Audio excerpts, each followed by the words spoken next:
ファイヤまたあの人。古の冒険者ルシアス。なんだかすごく。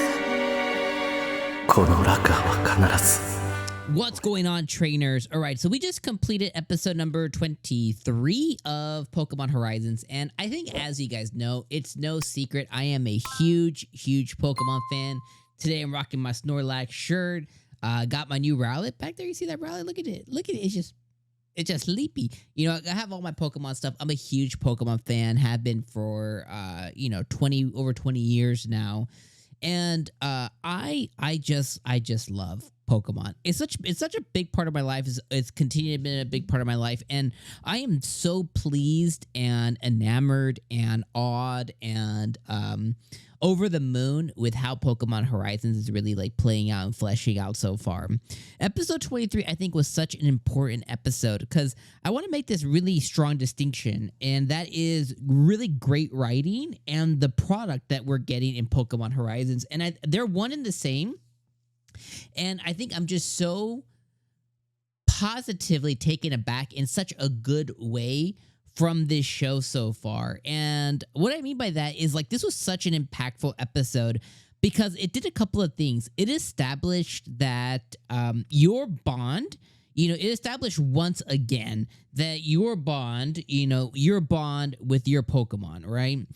It goes far beyond you just battling and existing side by side. Like, it goes on a deeper, like, emotional connection level.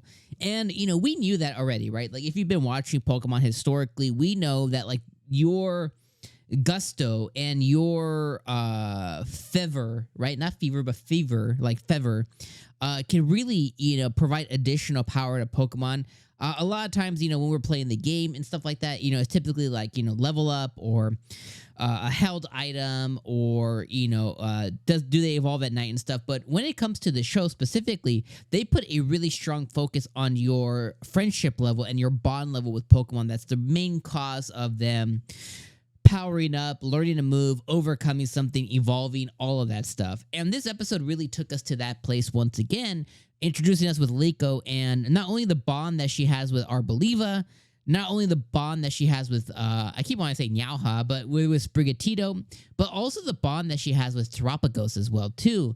And, her being able to exude this level of understanding of who she wants to be as a Pokemon trainer. And she's discovered this recently, but her discovering that and being resolute in knowing that she wants to have this, like, unshakable relationship with the Pokemon that she decides to be a trainer of, that she decides to be responsible for.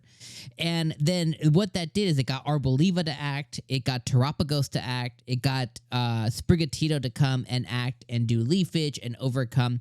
And it ultimately got a level of mutual understanding between her and between the Galarian Moltres, right? And it allowed her to then have, Galarian Moltres enter her party as well, too. And then now with Terapagos is out of the pendant completely now, too. So it's like we have all these different things. And it's virtually in part of her really being, accentuatively bonded with her Pokemon to that level and, really kind of exuding that understanding and that curiosity of wanting to know Lucius as a trainer, wanting to know what he stood for and everything else, but then her unshakable faith in this is who I will be and who I am as a Pokemon trainer, and this is where I'm going for my future as a Pokemon trainer. And you just gotta love that, right? And the reason that I think that's so important is think about yourself as a 8-year-old, 7-year-old, 6-year-old, 10-year-old, 12-year-old kid, and learning that there's more than just, being strong, or there's more than just being X or Y or Z, right? It goes beyond that.